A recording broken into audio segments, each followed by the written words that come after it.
Vallahi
43 lira diye attım.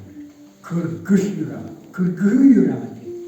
Ondan sonra vallahi böyle kısa kaba tuttular 3 saatlikten ona saatlik diye. Şuraya etap getirdim. Onda vallahi kimleri kim ne üretebilir.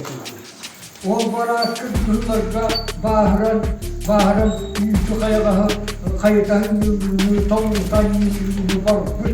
Kırcağız bu altında diyor. Evet. Onu kayıtan iki yine uğraşması yine tezge bakıyor. Patahından geçti. İyinden geçti. Kötü bir her o tarafından kırıtanı bir tutu. Vallahi bu ezbekeyni tek yoktuğu ortadadır. Onda beylerin kolu kadesiydi bakka, bahar bakka, yüzük bakka, kuruldu köy var, evet, onda koptum, doğum tak yaptım, yürüyemektedir.